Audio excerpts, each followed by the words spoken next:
নমস্কার সমস্ত দর্শক মণ্ডলী, সমস্ত শিক্ষক শিক্ষিকাগণ। বিদ্যালয় খুলছে, বিদ্যালয় খুলে ইউডাইস ফর্ম ফিল আপ করতে হবে। ইউডাইস পোর্টালে টেটের তথ্য লাগবে।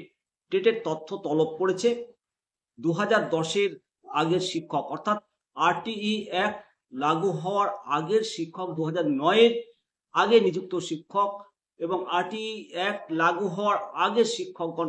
আপনারা কি করবেন? উদ্বেগ বাড়ছে। প্রথমে বলি, একেবারে চিন্তা করবেন না। যা তথ্য দেবেন লাগুক তথ্য। আইন আছে, লড়াই আছে। আইন আছে, আইনের জন্য উকিল আছে। আমরা লড়াই করব, সঙ্গে পড়ব, অবশ্যই জিতব।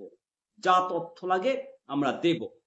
আবারও বলি, কেউ চিন্তা করবেন না। এখন অনেক দূর বাকি রয়েছে, অযথা চিন্তা নয়।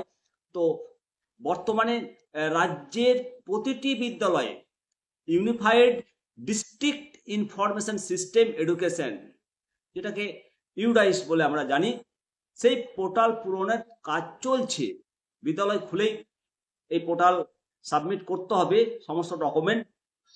এই পোর্টাল আপডেট প্রক্রিয়াতে একটা নতুন সংযোজন করেছে শিক্ষক শিক্ষিকাদের মধ্যে টেট তথ্য, আর তাতে উদ্বেগ এবং বিভ্রান্তির সৃষ্টি হয়েছে। টিচিং অ্যান্ড নন টিচিং স্টাফদের প্রোফাইল এডিট করার অংশে একটা নতুন বাধ্যতামূলক ফিল্ড যোগ করা হয়েছে, যা নিয়ে প্রশ্ন উঠেছে বিভিন্ন মহলে।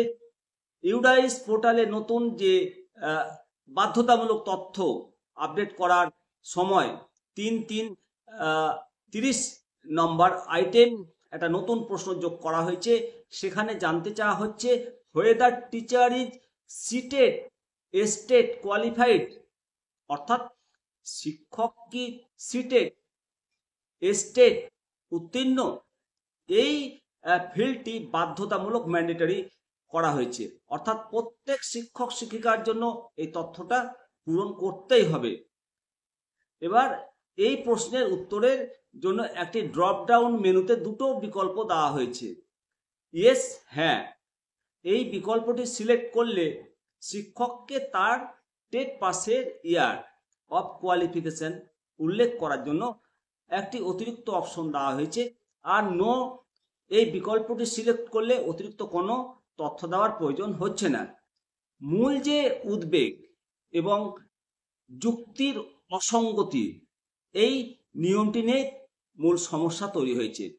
সমস্ত শিক্ষকদের জন্য চাওয়া হচ্ছে এই তথ্য, তাদের চাকরিতে যোগদানের নিরিখে নির্বিশেষে। অথচ national council for teacher education এনসিটির নিয়ম অনুযায়ী শিক্ষক নিয়োগের ক্ষেত্রে টেট বাধ্যতামূলক করা হয় 23 আগস্ট 2010 সালের বিজ্ঞপ্তির পর থেকে। এর আগে যারা চাকরিতে যোগদান করেছেন তাদের ক্ষেত্রে এই টেট পাসের কোনো প্রশ্নই ওঠে না। তো এই নিয়ে বিশেষজ্ঞ মহলের মত যে ইউডাইস পোর্টালে যেহেতু শিক্ষকদের চাকরির যোগদান, ডেট অফ জয়নিং সমস্ত তথ্যই রয়েছে, তাই এই নতুন ফিল্ডটি যুক্ত করার পদ্ধতিতে একটা বড় অসঙ্গতি লক্ষ্য করা যাচ্ছে। যুক্তি অনুযায়ী যে সমস্ত শিক্ষক শিক্ষিকা নিয়োগ বিজ্ঞপ্তি 23 আগস্ট 2010-এর পরে প্রকাশিত হয়েছে, শুধুমাত্র তাদের ক্ষেত্রে টেট যোগ্যতা সংক্রান্ত প্রশ্নটা আসা উচিত ছিল। কিন্তু বর্তমান ব্যবস্থায় 1980, 1990, 2000, 2001 সালে যোগদানকারী শিক্ষকদেরও এই প্রশ্নের সম্মুখীন হতে হচ্ছে। এটা একেবারে বাস্তব নয়, অবাস্তব এবং বিভ্রান্তিকর। এর কি করণীয় এবং সমাধানের পথ কি? এই পরিস্থিতিতে 2010 সালের আগে নিযুক্ত হওয়া শিক্ষকদের বাধ্য হয়ে নো বিকল্প বেছে নিতে হচ্ছে। এটি তাদের যোগ্যতা নিয়ে কোনো ভুল বার্তা দেবে কিনা সেই আশঙ্কা এখন তৈরি হচ্ছে।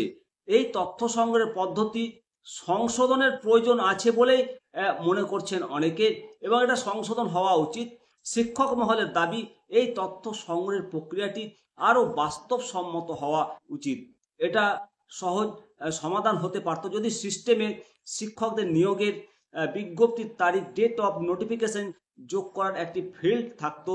তাহলে সিস্টেম নিজে থেকে যাচাই করে নিতে পারত যে নির্দিষ্ট শিক্ষকের জন্য টেটের যে প্রশ্ন সেটা প্রযোজ্য কিনা। কর্তৃপক্ষের কাছে এই বিষয়টি পুনর আবেদনের জন্য আবেদন জানানো হয়েছে বলে জানতে পারছি। যে তথ্য সংগ্রহের প্রক্রিয়াটা এটা আরও স্বচ্ছ এবং ত্রুটিমুক্ত হওয়া দরকার এবং স্কুলগুলোকে আপাতত অত্যন্ত সতর্কতার সঙ্গে এই ফর্ম পূরণ করার জন্য নির্দেশ দেওয়া হচ্ছে। অবশ্যই আপনাদের মতামত জানাবেন। ভালো থাকবেন। পরবর্তী আপডেট নিয়ে আবার হাজির হব। আমি শিবরাম সরকার, নিমতিরা দর্শন। জয় হিন্দ, জয় ভারত।